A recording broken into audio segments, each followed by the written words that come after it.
الذين كفروا وماتوا وهم كفار فلن يقبل من أحدهم ملء الأرض ذهبا ولو افتدى به أولئك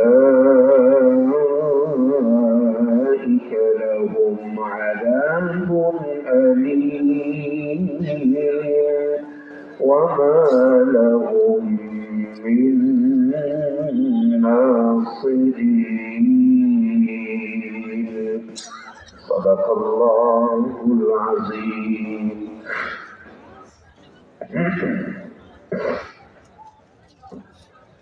درود شریف پڑھی اللهم صل على محمد وعلى آل محمد كما صليت على إبراهيم وعلى آل إبراهيم إنك حميد مجيد اللهم بارك على محمد وعلى آل محمد كما باركت على إبراهيم وعلى آل إبراهيم إنك حميد مجيد اللهم صل وسلم وبارك عليه. জামিয়া মারকাজুল কোরআন দারুস সুন্নাহ মাদ্রাসা খতমে বুখারী শরীফ উপলক্ষে আয়োজিত আজকের নবম ইসলামী মহাসম্মেলন আজিমুশান ইসলামী মহাসম্মেলনে উপস্থিত আছেন মুহতারাম শ্রদ্ধাভাজন সভাপতি ঐতিহ্যবাহী জামিয়া ইমদাদিয়া কিশোরগঞ্জের প্রধান মুফতি হযরত মাওলানা মুফতি ওমর আহমদ দামাত বারাকাতুহু। উপস্থিত আছেন দিগার উলামায়ে কেরাম, মুরব্বিয়ানে এজাম, শামিয়ানার নিচে সমবেত বেরাদারান ইসলাম। আল্লাহ তাআলার অশেষ মেহেরবানি যে তিনি আমাদেরকে দ্বীনের মজলিসে এখনো পর্যন্ত আল্লাহর রাসূলকে পাওয়ার জন্য, আল্লাহর মুহাব্বতে, রাসূলের পাকের ইশক এর জন্য আজকে এখনো পর্যন্ত বসে থাকার তৌফিক আল্লাহ দান করেছেন। খুশির সাথে শুকর আদায় করে সকলেই বলি আলহামদুলিল্লাহ। আমার খুব ঠান্ডা, গলায়ও ব্যথা। একবার মনে মনে চিন্তা করি বলবো যে গলা খারাপ, ব্যথা, ঠান্ডা, আসবো না। আবার চিন্তা করি যে খামাখাই কথাগুলো বইলে কোনো লাভ নাই। মাহফিলওয়ালারা এসব কথা শুনে পরে কয় যে হুজুর অসুস্থ হইলে অসুবিধা নাই, যদি ময়রাও যান আমগর এখানে এসে মরেন, এরপরও আমরা সবাই দেখাইতে পারবো যে আপনি মরছেন আমাদের এখানে। এই জন্য খামাখা বলি নাই আর কি। শরীর ভালো না, কথা অল্প সময় হবে ইনশাআল্লাহ। দীর্ঘ সময় আপনারা কথা শুনছেন, আমি পাশে বসে বসে শুনছি নামাজের কথা, 5 ওয়াক্তের নামাজ পড়বার কথা বলছি। আমার কথা সোজা সাপটা। ধরেন আল্লাহর কোনো বান্দা 5 ওয়াক্তের নামাজ ঠিক মতো পড়ল, তাহাজ্জুদও পড়ে, মসজিদও বানাইছে, মাদ্রাসাও বানাইছে, হাজার হাজার এতিমরে খানা খাওয়ায়, মাথায় টুপিও আছে, গালে দাড়িও আছে, গায়ে পাঞ্জাবিও আছে, হজও করে, উমরাও করে, যাকাতও দেয়, আলেমদেরকে ভালোবাসে, জিকির আজকারও করে, তসবিহ একবারে হাতের মধ্যেই সবসময় থাকে। বুঝা থাকলে বলেন তো এই লোকটার আমলের পরিমাণ কম না বেশি? আপনাদের কি মন খারাপ? তাহলে এরকম ভাব থাকলে বসে আছেন কেন? বুঝেন না কি কষ্ট করে বসে আছেন? তখন খুলেন আল্লাহর জন্য। বসে আছেন কার জন্য? জোরে কর। ভাব নিয়ে বসে আল্লাহর কাছে ভাব আছে নাকি আবার? হ্যাঁ, বলেন ভাই, এই লোকটা যার কথা বললাম, এই লোকটার আমলের পরিমাণ কম না বেশি? কিন্তু তার মৃত্যুর সময় ইমান নিয়ে মরতে পারলো না, এই আমলের 2 পয়সার কোনো মূল্য কবরে, হাসরে, পরকালে হবে? কথা বুঝেন নাই বলো? বুঝা থাকলে আশা করি এই জবাব দিতে পারবেন। নামাজের দাম বেশি না ইমানের দাম বেশি? জোরে করে। সারা জিন্দিগির সকল আমলের চেয়ে ইমানের দাম, ইসলামের দাম, আকীদার দাম, বিশ্বাসের দাম কম না বেশি?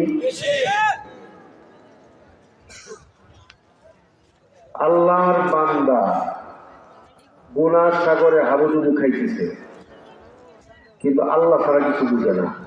নামাজ কালাম ফিটা যায়, গুনাহ হয়, মিছা কথা কয়, দান্দালি বাটপারি করে, কিন্তু ইমান খুব মজবুত।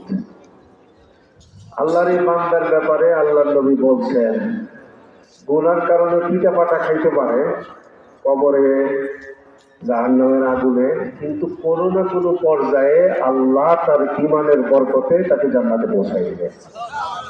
বুঝা থাকলে বলেন, ইমানের দাম পৃথিবীর সবকিছুর চেয়ে কম না বেশি? কিন্তু বর্তমান বাংলাদেশে সবচেয়ে সস্তা জিনিসের নাম হইল ইমান। সবচেয়ে সস্তা জিনিস। বিশ্বাস করেন, বেচা কিনার বাজার বড় বড়, কেউ বেছে জায়গা জমি, কেউ বেছে রড সিমেন্ট, কেউ বেছে কাপড় চোপড়, কেউ বেছে তরি তরকারি, আর কেউ বেছে ইমান, ইসলাম। আর যখন নাকি ভোটের সময় আসে তখন তো সকালে মুভমেন্ট, বিকালে কাফের, বিকালে মুভমেন্ট, সকালে কাফের, প্রকাশ্যে মুভমেন্ট, পর্দার আড়ালে কাফের। কথা বলেন ঠিক না? সবার কথা বলছি না, অনেকের হালত খুব খারাপ। আবারও বলেন না, টাকা পয়সার চেয়ে ইমানের দাম কম না বেশি? পুরা কিশোরগঞ্জের জায়গা জমি যা কিছুর জন্য পাগল মানুষ। টাকা পয়সা না থাকলো, জায়গা জমি না থাকলো, নেতৃত্ব নাই থাকলো, ইমানটা যদি থাকে, এই লোকটা পরকালে তার জন্য আর কোনো কিছু দরকার আছে? সব আছে, কিন্তু কবরে গিয়ে ধরা গেছে। ফেরেশতা জিজ্ঞেস, কি খবর তো আমল নামা এরকম কে? আমি দামের শিশুর লোক, আমার ছাড়ো, কাম হইব, কাজ হবে। খবরে বাঁচতে হইলে, কিয়ামতের মাঠে বাঁচতে হইলে, অমুক দল, তমুক দল, অমুক মার্কা, তমুক মার্কা, এইরকম কোন রকমের পরিচয় দিয়ে কাজ হবে না। সেখানে পরিচয় হবে একমাত্র আল্লাহর গোলাম, নবীর উম্মতের অনুসরণ। কথা বলেন ঠিক কিনা? আল্লাহর গোলাম এবং নবীর উম্মত এর অন্তর্ভুক্ত হওয়া। ইসলাম ছাড়া অন্য কোন ধর্ম নিয়া কাফের মুরতাদদের কাতারে গিয়া কবরে গেলে উপায় নেই।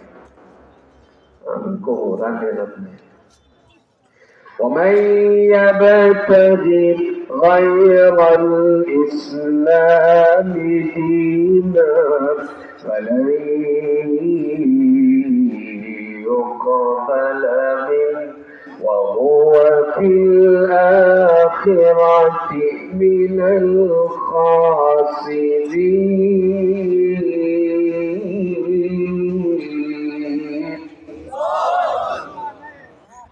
আল্লাহ তাআলা বলেন, ইসলাম ছাড়া অন্য কোন পরিচয় নিয়ে কবরে আসলে পরকালে পিঠের চামড়া থাকবে না, বঞ্চিত হবে সে, ক্ষতিগ্রস্ত হবে সে, নাজাতের কোনো উপায় নেই। বুঝে থাকলে বলেন, আমার এই প্রথম কথার খোলাসা হইল, পরকালে বাঁচার জন্য, কবরে বাঁচার জন্য, হাসরে বাঁচার জন্য 1 নম্বরের পুঁজি, 1 নম্বরের সম্পদ যেটা নিয়ে যেতে হবে, সেটার নাম হইল নির্ভেজাল ঈমান। কি? এত জবান বলে না, কি বলেন? কি? ঈমানে ভেজাল থাকতে পারবে না। রাসূলুল্লাহ সাল্লাল্লাহু আলাইহি ওয়াসাল্লাম বলেন, মান মাতা ইউশরিকু বিল্লাহ দাখালান নার ওয়া মান মাতা লা ইউশরিকু বিল্লাহ দাখালাল জান্নাহ। সুবহানাল্লাহ। আল্লাহ নবী বলেন, যে ব্যক্তি বেজাল্লা ইমান নিয়ে কবরে যাবে, শিরিক যুক্ত ইমান নিয়ে কবরে যাবে, সে জাহান্নামী হবে। শিরিক মুক্ত নির্ভেজাল ইমান নিয়ে যারা কবরে যাবে, আল্লাহ তাকে জান্নাতি বানায় দিলেন। সুবহানাল্লাহ। এই এই আল্লাহ শুকর আদায় করতেছি যে আল্লাহ আমাকে এইবারের দুর্গা পূজায় পূজা মণ্ডপে আসার তৌফিক দান করছে। আপনাদের এলাকায় কি পুলিশ টুলিশে নিষেধ করছে নাউজুবিল্লাহ বুঝে নাকি? এই ধরনের কথা বললে কি ইমান নির্ভেজাল থাকে? ইমান থাকে না যায়? কথা বলেন। এই বছর এই জাতীয় কাজ কারবার হয়েছে কি হয়েছে না? কথা বলেন। হায় রে হায়, মাথায় টুপি, গালে লম্বা দাড়ি, গায়ে লম্বা পাঞ্জাবি, নিজের আলেম পরিচয় দিয়া কোরআন শরীফ তিলাওয়াতের সময় চোখ দিয়া পানি আসে কি আসে না আল্লাহই জানে। গীতার কাছে গিয়া কান্দে আর কয়, আল্লাহ শুকর আদায় করতেছি যে আল্লাহ আমাকে আপনাদের দুর্গা পূজায় আসার তৌফিক দান করছে। আপনাদের আনন্দের সাথে আমি আনন্দ উপভোগ করতেছি, ভাগাভাগি করতেছি। মূর্তি পূজার আনন্দে উপভোগ করলে, ভাগাভাগি করলে, এই জাতীয় কথাবার্তায় শুভেচ্ছা শুভেচ্ছা জানাইলে ইমান থাকে না যায়?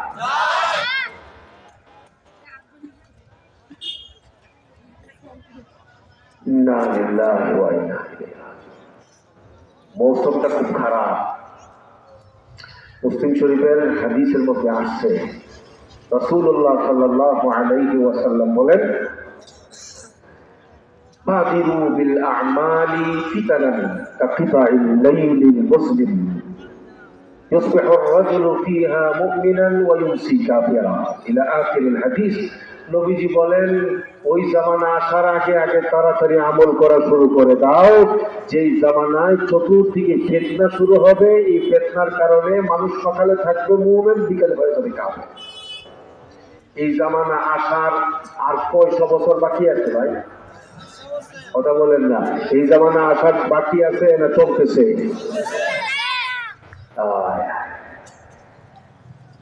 ভাই অবস্থা খুব খারাপ। গত 15-16 বছর মমতাজের যন্ত্রণায় বাঁচলাম না। কথা বলেন ঠিক কিনা? গত 15-16 বছর একটা আল্লাহর ওলি দাবি করছিল যে বুখারী শরীফ, মুসলিম শরীফ, তিরমিজি শরীফ, নাসাই শরীফ, সিয়াসিত্তা, তাফসীর, হাদিস আমরা সব পারি, সব পড়ি। এই জাতীয় একটা শয়তান বাংলাদেশে বের হয়েছিল কিনা? কথা বলেন না কেন ভাই? এটা হলো মানিকগঞ্জের। কথা বলে না। এটা কি কোন গঞ্জের? মানিকগঞ্জের শয়তান। নাম ছিল কি? মমতাজ। মমতাজ এটা কিন্তু নাম না, এটা একটা ব্র্যান্ড। এটার ভিতরে হাজার হাজার মমতাজ আছে। কথা বুঝতেছেন কিছু? বর্তমান যে আবুল পাউল, আউল পাউল, এই সব মমতাজের গ্রুপের এই ব্র্যান্ডের লোক। বিশ্বাস করেন, বিগত 15-16 বছর ইসলামের নামে উপহাস করবার জন্য, ইসলামের সাথে তামাশা করবার জন্য, ইসলামের নামে বিকৃত ইসলাম মানুষের উপরে চাপায় দেওয়ার জন্য, ইসলামের নামে ইসলাম বিরোধী কুফরি কার্যকলাপ মানুষের সামনে চাপায় দেওয়ার জন্য রাষ্ট্রীয়ভাবে চেষ্টা করা হয়েছে। সংসদের মধ্যে ইমানের অবমাননা করা হয়েছে, ইসলামের অবমাননা করা হয়েছে, আল্লাহর অবমাননা করা হয়েছে, নবীর অবমাননা করা হয়েছে, কোরআন হাদিসের অবমাননা গত 15-16 বছরে করা হয়েছে এই জাতীয় অশ্লীল বেহায়াপনার নর্তকীদের দ্বারা।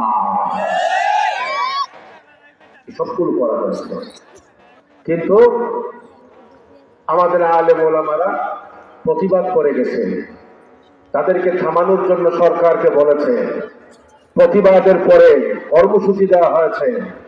ইসলাম বিরোধীদেরকে কণ্ঠ চেপে দেওয়ার জন্য সরকারকে বলা হয়েছে, সরকার নাস্তিকদেরকে না থামায়া ইসলাম বিরোধী চক্র যারা, তাদের বিরুদ্ধে অ্যাকশনে না গিয়ে যারা হকের কথা বলে, যারা আল্লাহর কথা বলে, যারা নবীর কথা বলে, যারা ইসলামের কথা বলে, সেই সকল দেওবন্দি আলেম ওলামাদেরকে থামাইবার জন্য চক্রান্ত শুরু করেছিল, হামলা করেছে, আলেমদের নামে মামলা দিয়েছে, আলেমদেরকে জেলখানায় নিয়েছে, আলেমদের কাউকে খুন করেছে, আলেমদের ইজ্জতের উপরে আঘাত করেছে। উদ্দেশ্য একটাই ছিল, এই দেশে মমতাজরা গান গাইবে, এই দেশের মমতাজরা ইসলাম বিরোধী বক্তব্য দিবে, এই দেশে মমতাজ নামের শয়তান এবং দাজ্জাল বাহিনী ইসলামের বারোটা বাজাবে। এই দেশের হাক্কানি দেওবন্দি আলেমরা যেন হক কথা বলতে না পারে। গোটা সরকার চেষ্টা করেছে আলেমদেরকে নির্মূল করবার জন্য। বাংলাদেশ থেকে সত্যিকারের ইসলামকে নির্মূল করে হিন্দুয়ানি সরকার কায়েম করবার চেষ্টা করেছে। আলেমরা নথি স্বীকার করে নাই, সাপ্লাই রক্ত দিয়েছে, 21 সালে রক্ত দিয়েছে, 24-এর বিপ্লবেও রক্ত দিয়েছে, জেলখানায় গিয়েছে, রক্তাক্ত হয়েছে, নির্যাতিত হয়েছে, ফাঁসির কাছে ঝুলতে পর্যন্ত দেওবন্দি কওমি আলেমরা প্রস্তুত ছিল, কিন্তু বাতিলের সঙ্গে আপোষ করে নাই। কথা বলেন ঠিক কিনা? সেই বাহিনী যেটা 15-16 বছর এই ডুগডুগি বাজাইছে, এদেরকে এখন আর বাতি লাগাইও পাওয়া যায় না, সবগুলো পালাইছে। কথা বলে ঠিক কিনা? আছে না পালাইছে? পালাইছে। কিন্তু কওমি আলেমরা কি পালাইছে? কথা বলেন। জামিয়া ইমদাদিয়ার হুজুররা পালাইছে না? পালাইছে।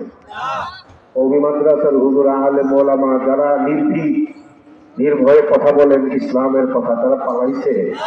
তারা ছিল, তারা আছে, এবং তারা সাহাবাদের ভূমিকা নিয়ে সব কিছু অবজারভেশনে আছে। আগের গ্রুপ যা করছে, সামনে নির্বাচিত হয়েও যদি তারা ইসলামের বিরুদ্ধে অবস্থান নেওয়ার চিন্তা করে, সামনের যারা আসবে ইসলাম বিরোধী সরকার, তারাও কিন্তু ওই পথেই যাইতে হবে। কথা বলতে না? আশ্চর্য লাগে, রক্ত দিয়ে স্বাধীন করলাম যে দেশকে 5ই আগস্টে, সেই দেশে আবুল বাউল ফাউল মার্কা লোক আমার আল্লাহর শানে গালিগালাজ করবে, নবীর শানে গালিগালাজ করবে, কোরআন এবং শরীয়তকে নিয়ে উপহাস করবে। এর চেয়ে মরে যাওয়া ভালো। আরে বাঁচলে তো মুসলমান সিংহের মতো বাঁচবে, বিড়ালের মতো বেঁচে থেকে লাভ কি? আপনি দেখেন, আবুল এটা হলো বাউল পার্টি। বাউল বুঝেননি? বাউল মানে পেশা। বাউল মানে কি? এটা পেশাব পার্টি, বাথরুম পার্টি। এটা এই তর্জমাটা যেটা আছে, এটাকে বানাইছিল কি? বাউল মানে কি? আরে বলেন না, বাউল মানে কি? চিন্তা করছেন এদের কপালটা কি? তারা নিজেরা নিজেদের নামে কি শব্দ লাগাইছে, কি সান কপাইয়া। বাউল পার্টি, প্রস্রাব পার্টি। প্রস্রাব তো না, পায়খানার চেয়ে নিকৃষ্ট এই পার্টিটা। কথা বলেন ঠিক কিনা? এই আবুল, যাকে সরকার অ্যারেস্ট করেছে, সরকারকে ধন্যবাদ জানাই, আংশিক, পরিপূর্ণ ধন্যবাদ এখনো জানাবো না, অপেক্ষায় আছি দেখবার জন্য। ও যা করছে, যা বলছে পালাগানের নামে এই মুসলমানদের এই দেশে দাঁড়ায়, সরকার যেন এর পাওনাটা পুরাটা বুঝায় দেয়। কথাটা বুঝতেছেন না? হ্যাঁ। আর যদি সরকার এটা না পারে, সারেন্ডার করুক আর হেরে বাংলাদেশের মুসলমানের সামনে ছেড়ে দেয়। বাচ্চা পরিষ্কার। কথা বুঝতেছেন নাকি আপনারা? হ্যাঁ। বাউল পার্টি, প্রস্তাব পার্টি।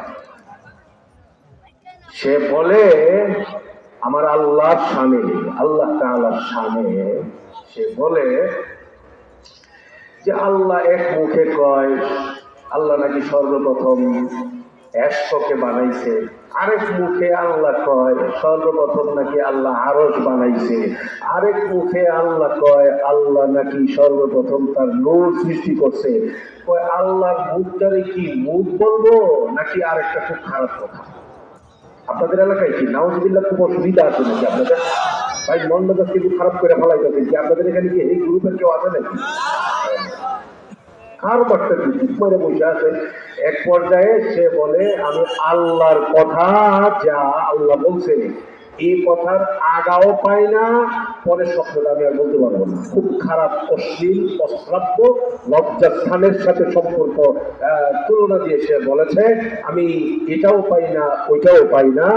আল্লাহর সঙ্গে সে উপহাস করে, আল্লাহর সঙ্গে মশকরা করে, আল্লাহর শানে সে অশ্লীল যে অশ্রাব্য কথা বলেছে, এতে কোনো সন্দেহ নাই সে পরবর্তীতে ঈমান যদি আনে সেটা আল্লাহর সঙ্গে মুআমালা সাফ করবে। আপাত দৃষ্টিতে যে শব্দগুলো সে উচ্চারণ করেছে এর দ্বারা সে মুমিন থাকার কোনো সুযোগ নেই, সে মুরতাদ, সে কাফের হয়ে গেছে। ঈমান থাকে না এই ধরনের কথা বলে।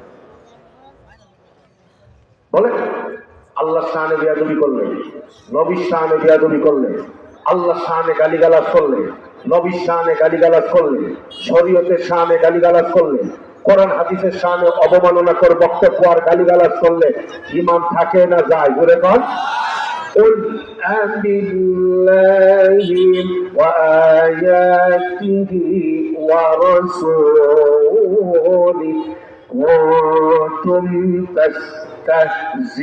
تستهزئون لا تعتذروا قد كفرتم بعد إيمانكم إن نعفو عن طائفة منكم نعذب طائفة بأنهم كانوا مجرمين।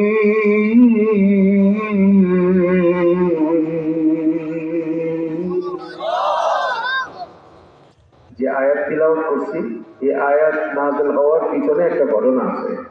আপনাদের কি কষ্ট হয়ে যেতেছে বেশি? ঘটনাটা বললে বেশি অসুবিধা করে বলতে। এই আয়াত নাযিল হওয়ার পিছনে একটা ঘটনা আছে যেটাকে তাফসীরের ভাষায় বলা হয় শানি নুজুল। শানি নুজুলটা হইল, ঘটনাটা হইল রাসূলুল্লাহ সাল্লাল্লাহু আলাইহি ওয়াসাল্লাম যখন সাহাবাদেরকে সঙ্গে নিয়ে তাবুকের ময়দানে যাচ্ছিলেন জিহাদ করবার জন্য। ভাই কি করার জন্য? জিহাদ করার জন্য যাচ্ছিলেন। কথা বুঝতেছেন নাকি? কি করার জন্য? কি ভয় পেতেছেন নাকি? জিহাদের নাম শুনলেন? হ্যাঁ, জিহাদ করার জন্য। নবীর সঙ্গে নবীর সামনে মুনাফিকদের এক জামাত ছিল। মুনাফিক বুঝেননি? মুনাফিকের কিশোরগঞ্জের সহজ সরল ভাষা, বাংলাদেশের সহজ সরল ভাষা হইল উপরে দিয়া ফিটফাট, ভিতরে দিয়া এই জন্য মনে কথা বুঝেন নাই? আল্লাযী ইউযহিরুল ঈমান ওয়া ইউবতিলুল কুফর। উপরে উপরে মুসলমান, ভিতরে ভিতরে কাফের। মুনাফিকদের জামাত নবীর সঙ্গে রওনা দিচ্ছে সাহাবাদের সাথে জিহাদ করবে। মুসলমান না মুনাফিক? মুনাফিক। আড়ালে একটু দূরে মুনাফিকরা এই নবী, এই যে নবী দেখছো না, উনি নাকি পারস্য দখল করবে, রোম সাম্রাজ্য দখল করবে, শাম দেশের রাজপ্রাসাদ গুলো দখল করবে। এই যে উনি পায়ে হাইটে হাইটে যাইতেছে। নবী কিন্তু শুনে নাই। কে শুনছে? কে? হ্যাঁ, আমরা যে এখানে জোরে জোরে আল্লাহ আল্লাহ বলতেছি, আল্লাহ শুনে তো না? শুনে? দেখেন এরা নিজেদের মধ্যে বলতেছে এই হুজুর উনি নাকি পারস্য দখল করবে, শাম দেশের রাজপ্রাসাদ দখল করবে, মশকরা করতেছে নবীকে নিয়ে। নাউযুবিল্লাহ বলবেন না?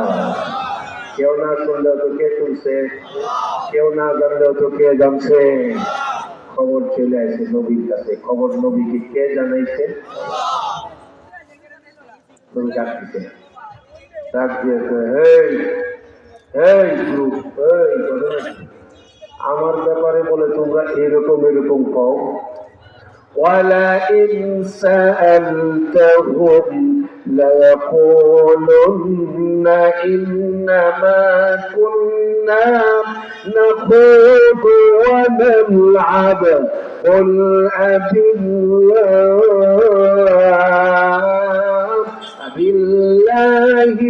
وآياته ورسوله كنتم تستهزئون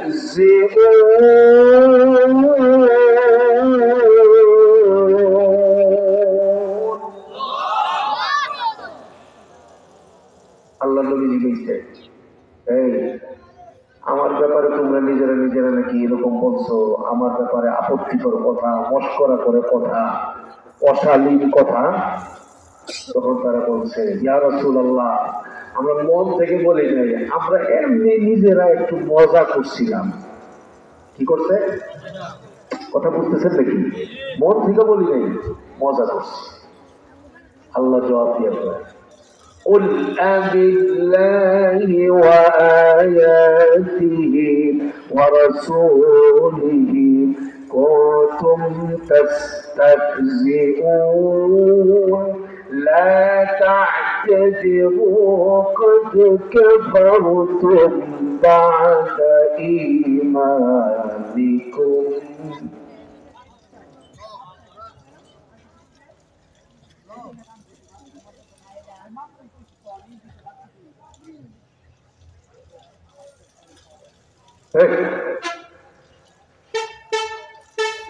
আবার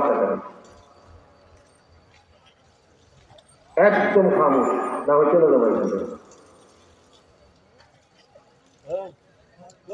আবার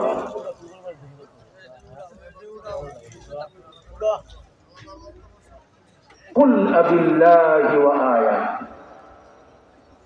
আল্লাহ তাআলা জবাবে বললেন কালামে পাকে, হে নবী, এই মুনাফিকদেরকে বলে দেন, আল্লাহকে নিয়ে মশকরা করো না, নবীকে নিয়ে মশকরা করো, আল্লাহর বিধান আল্লাহর আয়াতকে নিয়ে মশকরা করো। লা তা'তাযিরু কাদ কাফারতুম বা'দা ঈমানিকুম। আমরা বুঝা বলি নাই, আমরা না বুঝা বলছি, আমরা মন থেকে বলি নাই, আমরা মশকরা করছি, আমরা মজা করছি। আল্লাহ তাআলা বলেন, মন থেকে বলো, মশকরা করে বলো, মজা করে বলো। এই ধরনের আপত্তিকর মন্তব্য করার কারণে তোমরা আর মুসলমান নও, সবগুলো কাফের হয়ে গেছে।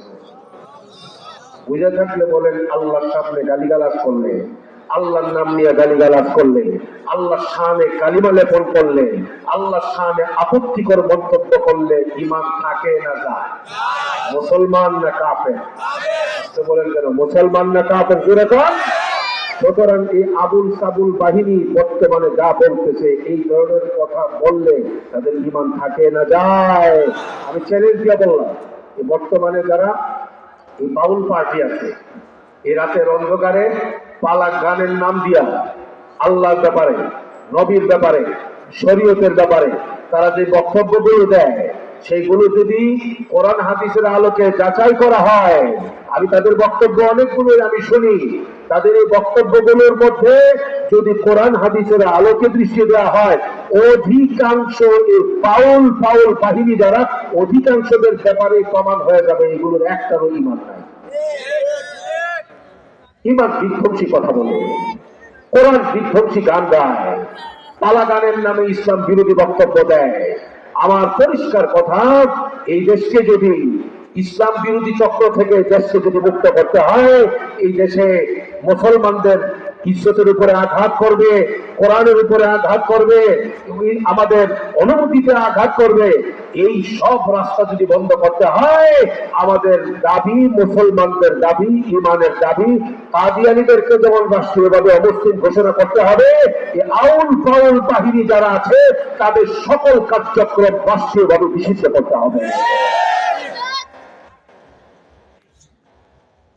এরা গান বাজনা, হারমোনি, যন্ত্রপাতি এগুলো নিয়ে মানুষকে ধর্মের নাম দিয়া, পালাক গানের নাম দিয়া তারা ইসলাম বিরোধী কথাবার্তা শোনায়, অথচ তারা না কোনো কালিমা সহি করে পড়তে জানে, না কোনো হাদিস জানে, না কোনো একটা সূরা ভালো করে পড়তে পারে, না ভালো করে পবিত্রতা তাদের হাসিল হয়। ব্যাপারটা ছেলে মেয়েরা নারী পুরুষ অবাধ একটা পরিবেশের ভেতরে তারা এটাকে গান বাজনার পুরুষের ভিতর দিয়া এটাকে ইসলাম নামে চালায় দিতেছে। সরাসরি ইসলামের বিরুদ্ধে তারা আঘাত করবার ষড়যন্ত্র তারা করে যাচ্ছে। এটা আর সামনে আগাতে পারে না। এই আবুল বাহিনী আবুলকে গ্রেফতার করার দ্বারা মাত্র শুরু হয়েছে। সরকারের কাছে আমরা দাবি জানাবো, কিশোরগঞ্জবাসী জেগে উঠতে হবে। আপনাদের পাড়া মহল্লায় থানায় গ্রামে গঞ্জে যেখানে এইরকম বাউল বাহিনীর অপতৎপরতা দেখা যাবে, সেখানে এলাকায় এলাকায় তাদের বিরুদ্ধে ইমানি প্রতিবাদের আগুন জ্বালায় দিতে হবে। ইমানি প্রতিবাদ। কথা হবে আল্লাহ, কথা হবে নবী, কথা হবে কোরআনের, কথা হবে হাদিসের, এবং এই কথাগুলো যারা সহি সহি ভাবে বলে তাদের কাছ থেকে আমরা শুনবো। কিন্তু যারা জাহেল মূর্খ, জানে না কিছু, কিন্তু তারা ইসলামের বিরুদ্ধে কথা বলবে, এটা কোনোদিন আমরা বেঁচে থাকতে মেনে নিতে পারি না। কষ্ট পাইলেন নাকি ভাই? ইমানের হেফাজতের দরকার আছে না নাই? আবার সেই কথায় আসেন, নামাজ রোজা হজ যাকাত জিকির আসকার যত কিছু আছে সব কিছু আল্লাহর দরবারে কবুল হওয়ার জন্য মূল আমল নাম হইল কি? ঈমান। ঈমানের রেজাল্ট থাকতে দেওয়া দরকার। নাজাতের জন্য এক নম্বর গুরুত্বপূর্ণ আমল হইল ঈমান, নির্ভেজাল ঈমান। দুই নম্বর গুরুত্বপূর্ণ যেটা লাগবে নাজাতের জন্য ঈমানের পরে, সেটা হলো নির্ভেজাল আমল। এক নম্বরে নাজাতের জন্য নির্ভেজাল ঈমান, আর দুই নম্বরে লাগবে নির্ভেজাল আমল। আমলের মধ্যে ভেজাল করতে পারবে না। এটা লম্বা ব্যাখ্যা আমি আপনাদের সামনে করবার চিন্তা ভাবনা করি নাই। কিছু আলোচনা আমার আগে মৌলানা সব করে গেছেন, এর আগে বুজুর্গানি দিন এখানে আলোচনা করেছেন, জায়গায় জায়গায় আপনারা আলোচনা শুনছেন। আমলটা বিশুদ্ধ হওয়ার জন্য মানদণ্ড কি আল্লাহ তাআলা বলে দিচ্ছেন, لقد كان لكم في رسول الله أسوة حسنة لمن كان يرجو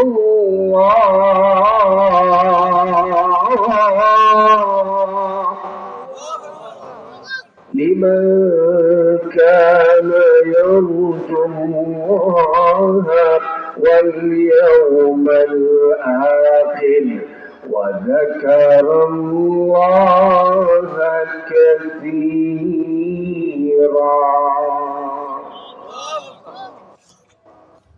আমার ঈমান সহিশুদ্ধ করবার জন্য, আমার আমল সহিশুদ্ধ করবার জন্য, আমার নামাজ সহিশুদ্ধ করবার জন্য, আমার তিলাওয়াত সহিশুদ্ধ করবার জন্য, আমার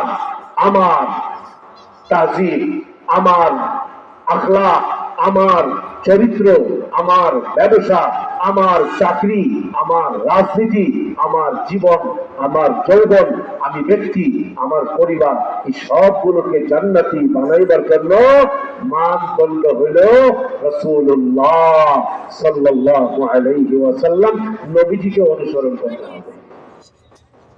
কাকে অনুসরণ বলেন না? নবীজিকে। কে বলছেন? আল্লাহ।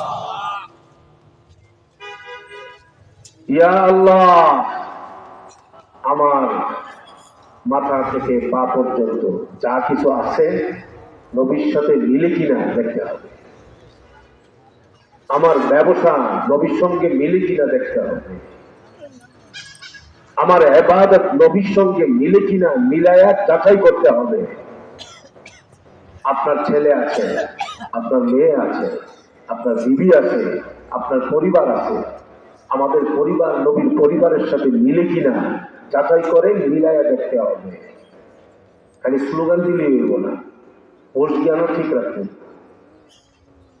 আরে ভাই বুঝেন না, আমাদের যেমন পরিবার আছে, নবীর পরিবার ছিল কি ছিল না? কথা বলেন না।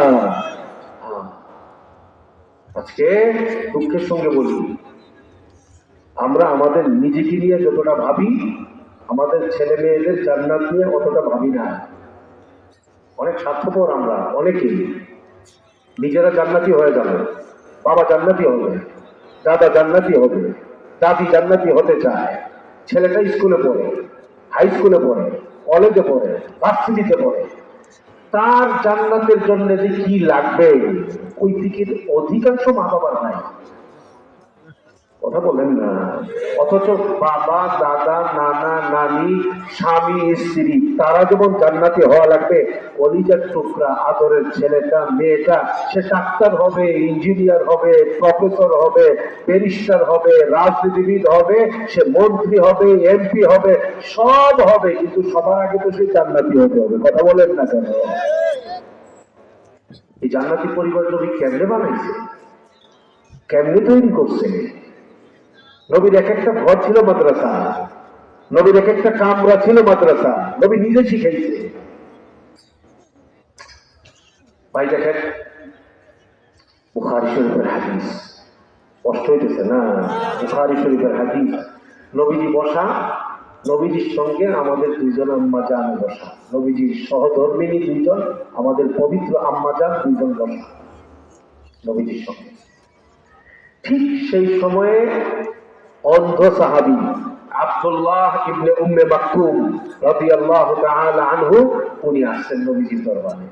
বুঝা থাকলে বলেন তো, যে সাহাবী অন্ধ, এই অন্ধ সাহাবী উনি কি চোখ দিয়া আম্মা জানদেরকে দেখতেছে?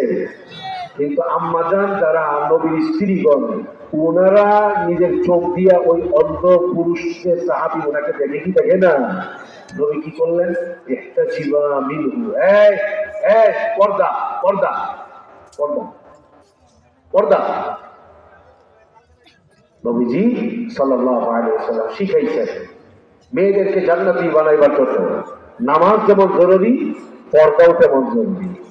একটা জীবা মিনহু, নবীর জন্যে, নবীর ঘরের বিবিদের জন্যে, আমাদের আম্মাজানদের জন্য যদি পর্দা জরুরি হয়ে থাকে, এই জামানার আমাদের মা বোনদের জন্য পর্দা কি মুস্তাহাব, সুন্নত না ফরজ? কিন্তু এই পরিমাণ গুরুত্ব ফ্যামিলির মধ্যে আছে? এই যে নবীজি বলেন এই পর্দা পর্দা পর্দা, কি বলছে? পর্দা বলেন না, কি বলছে? পর্দা, পর্দা করো, পর্দা করো। এখন তো নবীর উম্মতের মধ্যে পর্দা করো না, এর উল্টা, এর উল্টা আধুনিকতার নামে এখন চলে উল্টা। বন্ধুর সামনে নিজের বউকে সামনে দিতে হবে, বউ বন্ধুর বউ বন্ধুকে চা খাওয়াতে হবে, গল্প শোনাতে হবে। ক্লাসমেট একসঙ্গে পড়ছে এক সময়ে, এখন বিয়ে হয়ে গেছে, বিয়ে করে ফেলছে, এক একজন এক এক জায়গায় সেপারেট, কিন্তু একজন আরেকজনের সামনে আসতে হবে। এলাকার লোকজন আসছে, এলাকার নেতা মাতবররা আসছে, ঘরের বউরা যারা আছে তারা সামনে আগায়া ভাই কেমন আছেন, দুলা ভাই কেমন আছেন, মামা কেমন আছেন, চাচা কেমন আছেন, এই জাতীয় একটা ভাবসাব হাল হাকিকত সমাজের মধ্যে কম বেশি আছে না?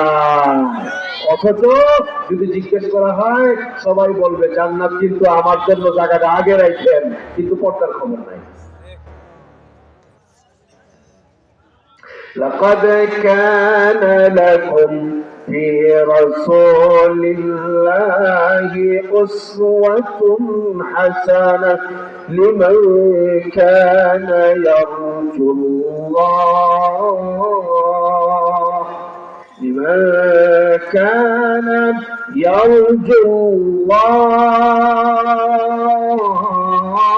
الله واليوم الآخر وذكر الله كثيرا।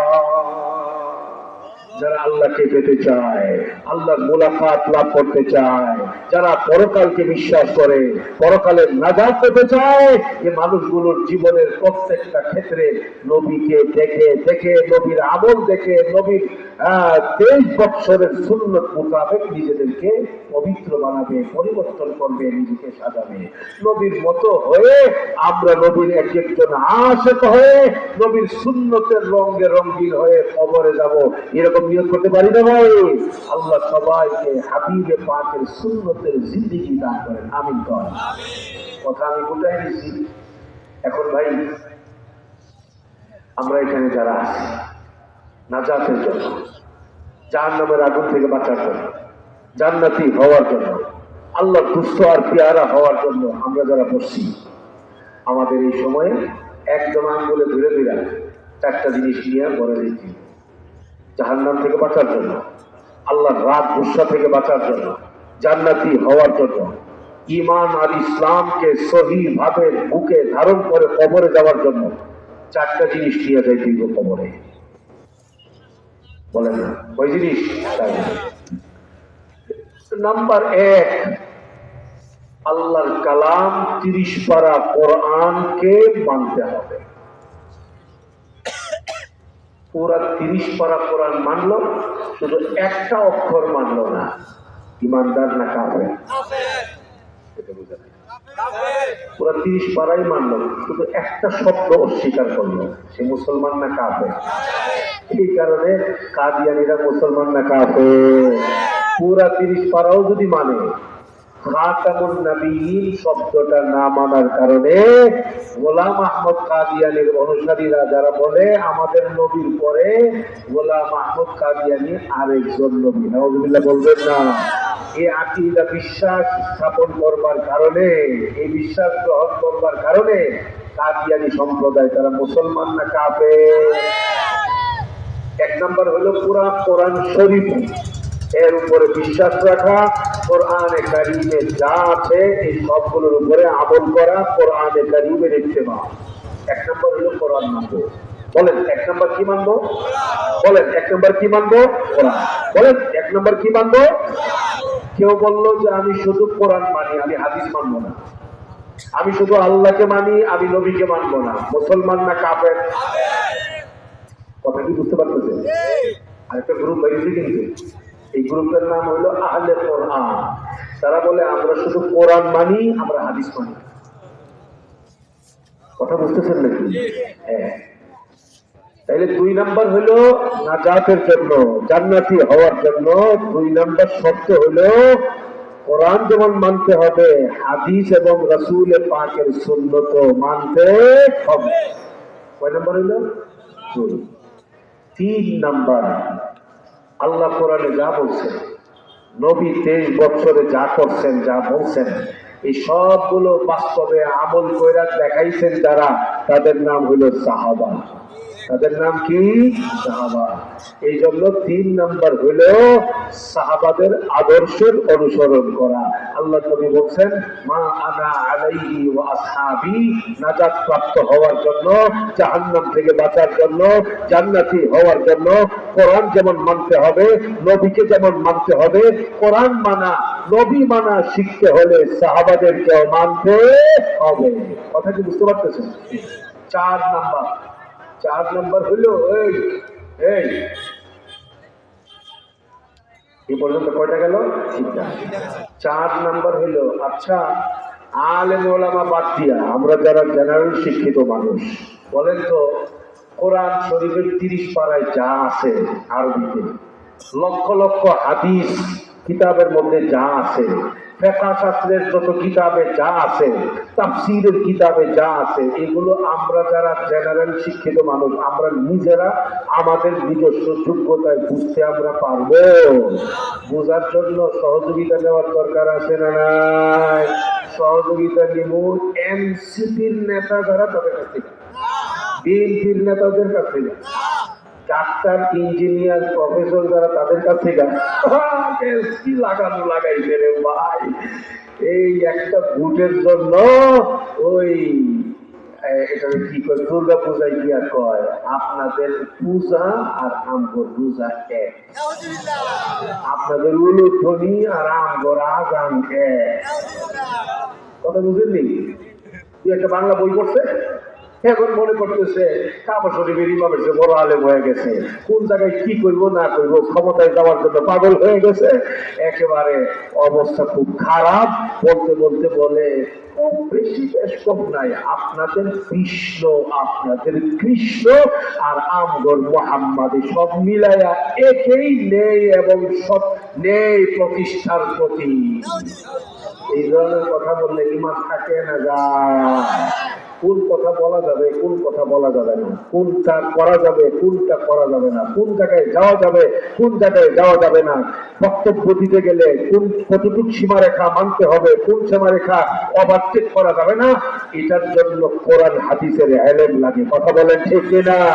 ডাক্তার হইলে, ইঞ্জিনিয়ার হইলেই যে আপনি কোরআন হাদিসের কথা সহি সহি ভাবে বলতে পারবেন এটার কোনো গ্যারান্টি নাই। বাইরে গত 15-16 বছর কি যে যন্ত্র লাগেছে, এই আলেমদেরকে আমরা কি কম জানি নাকি?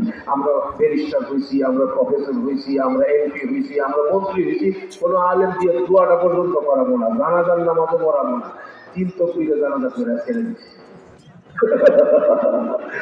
আলেম দিয়া জানাজা পড়াবো না, কারণ আলেম দিয়া জানাজা পড়াইলে জানাজার মধ্যেও নাকি আলেমরা তাদের বিরুদ্ধে বক্তব্য দেয় যে তারা ইসলাম বিরোধী কথা বলে, ইসলাম বিরোধী কার্যকলাপ এইগুলো করছে। দোয়াও করাইবো না আলেমদেরকে দিয়া, দোয়া এরা নিজেরা নিজেরা করবো, আল্লাহ আমগর বঙ্গবন্ধুরে জাহান্নামের উপর দিয়া পার করায়। দোয়ার ঘরের দোয়া, 15-16 বছর এই কামগুলো করছে এরা। কথা বুঝতেছেন নাকি? লাকুম দীনুকুম ওয়ালিয়া দীন, আল্লাহ বুখারী শরীফে কইছে এগুলো কাছে এই টুকটুকি বাজাইছি।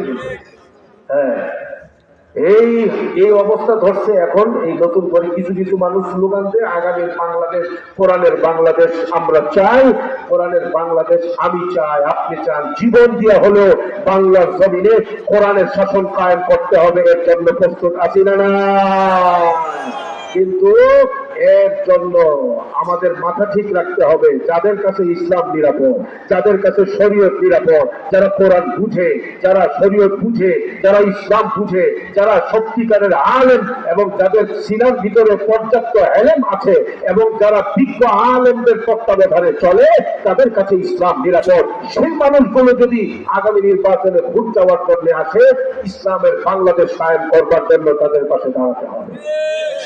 কথা কি বুঝতে পারতেছেন? কিন্তু কৃষ্ণ কৃষ্ণকে নবীর সঙ্গে মিলাইয়া একবারে তাল গোল পাকায়া এই ধরনের যাই জানালার মধ্যে পড়েন না রে ভাই। ইমান আগে, ইসলাম আগে, আল্লাহ আগে, নবী আগে, এরপরে ক্ষমতায় যাইতে পারলে আলহামদুলিল্লাহ, না পারলে কোনো অসুবিধা নাই। ইসলাম শিখাইতে হবে আগে। কথা বলেন না কেন? কথা বলেন না কেন? ইসলাম পরে না ইসলাম আগে? কথা বলেন। ইমান পরে না ইমান আগে? কথা বলেন। এই জন্য এলেমের দরকার, আলেমের দরকার। কোরআনে কি আছে, হাদিসে কি আছে, কি বলা যাবে, কি বলা যাবে না, কি করা যাবে, কি করা যাবে না, এই বিষয়গুলো জানবার জন্য আলেমের দরকার আছে না নাই? এই জন্য 4 নম্বর হলো কোরআন মতো আমল করবার জন্য, সুন্নত মতো আমল করবার জন্য, সাহাবাদের আদর্শ মতো আমল করবার জন্য আমাদের সকলকে হাক্কানি, রব্বানি উলামায়ে কেরামের কাছ থেকে জেনে জেনে তাদের পরামর্শ, তাদের ফতোয়া, তাদের ফারায়েজ মোতাবেক আমাদেরকে আমল করতে হবে। রাজি আছেন তো? ইনশাআল্লাহ। সত্যি রাজি? একবারে দিল থেকে রাজি? তবে তবলিগটা বাদ দিয়া, তবলিগের জন্য আলেমের দরকার নেই। হ্যাঁ, তবলিগের জন্য তো আলেমের দরকার নেই। চিল্লা দিতে দিতে দিতে দিতে 3 চিল্লা 100 চিল্লা দিচ্ছেন, আলেম হয়ে গেছেন না? সূরা ফাতিহা না শিখতে পারলে অসুবিধা কি? চিল্লা তো দিচ্ছেন। কি বলেন? তবলিগের জন্য আলেমের দরকার আছে না নাই? তবলিগে কি আপনি কি বয়ান দিবেন না দিবেন, এটা কোরআন হাদিস মতো যদি না হয়, তাইলে পরকালে আল্লাহর দরবার আসামি হওয়া লাগবে না। গুমরাহি থেকে বাঁচার জন্য, অপব্যাখ্যা থেকে বাঁচার জন্য, গলত তরিকা থেকে বাঁচার জন্য, সহিহ তরিকায় থাকবার জন্য, এবং আপনি কার সাথে চিল্লা দিবেন, কোন দলের সঙ্গে যাবেন, কোন জামাতের সঙ্গে যাবেন, কোনটা করা যাবে, কোনটা করা যাবে না, এই সবগুলোর উপরে আমল করবার জন্য আল্লাহ নবী বলে দিয়েছেন, ইন্নাল উলামা ওয়ারাসাতুল আম্বিয়া, আলেমদের সঙ্গে থাকতে হবে। এই আলেম তো তৈরি হয় আপনাদের কিশোরগঞ্জের হাই স্কুলে, কলেজ ইউনিভার্সিটিতে ইসলাম শিক্ষার কোনো গন্ধ পর্যন্ত নাই, নাম নিশান পর্যন্ত নাই জেনারেল শিক্ষার সিলেবাসের মধ্যে। ওখানে সব আছে, পেট পালার জন্য যত দুনিয়ার জাগতিক শিক্ষার সিলেবাস পুরাটাই আছে। 91 থেকে 92% মুসলমানদের এই দেশে স্কুল কলেজ ইউনিভার্সিটিতে নাই যেটা, সেটা হলো দ্বীন শিক্ষা, ধর্ম শিক্ষা, নামাজ শিক্ষা, রোজা শিক্ষা, ঈমান শিক্ষা, আল্লাহকে চেনা, নবীকে চেনা, সাহাবাদেরকে চেনা, এইরকম কোন ব্যবস্থা স্কুল কলেজের মধ্যে নাই। কথা বলেন ঠিক কিনা? এই শিক্ষাটার জন্য ব্যবস্থা হলো আমাদের এই মাদ্রাসাগুলোতে। যে সকল ছেলেরা আপনাদের স্কুল কলেজ ইউনিভার্সিটিতে পড়ে, আমাদের সন্তান, তাদেরকে ঈমান শিখাইবার জন্য, আমল শিখাইবার জন্য আপনারা আমাদের আলেমদের কাছে বসাই দিবেন মাঝে মাঝে সময় দিয়ে দিয়া। আর যাদের বাচ্চারা এখনো কম বয়সী আছে, বড় আলেম, বড় হাফেজ, বড় মুফতি হওয়ার জন্য এই মার্কাজুল কোরআন, যে এখানে জামিয়া মার্কাজুল কোরআন, দারুস সুন্নাহ এই মাদ্রাসা, এই জাতীয় মাদ্রাসা যেগুলো আছে, একেবারে ইলম, আমল, সহি ঈমান, সহি আকীদা এবং আখলাকে হাসানা, রাসূল পাকের আদর্শ দিয়া একটা মানুষকে একেবারে শুরু থেকে শেষ পর্যন্ত তাকে গড়ে দেওয়া একটা কারখানা হলো এই কওমি মাদ্রাসাগুলো। এই মাদ্রাসার পাশে আপনারা যারা আছেন, আল্লাহ তাআলা আপনাদেরকে আরো পাশে থাকার তৌফিক দান করেন। মাদ্রাসার সঙ্গে জড়ায় থাকবেন এবং মাদ্রাসার ওলামায়ে কেরামের সঙ্গে জড়ায় থাকবেন। আর দিলে দিলে এরকম নিয়ত করবেন, আল্লাহর কাছে দোয়াও করবেন, আল্লাহ যেন প্রত্যেকের ঘরে ঘরে, প্রত্যেকের রক্তের মধ্যে হাফেজ আলেম তৈরি করে দেন। আমিন কোন? কথা যা বললাম, আল্লাহ তাআলা আমাদের সকলকে সেই মোতাবেক আমল করার তৌফিক দান করেন। আমিন। ওয়া আখিরু দাওয়ানা আনিল হামদুলিল্লাহি রাব্বিল আলামিন।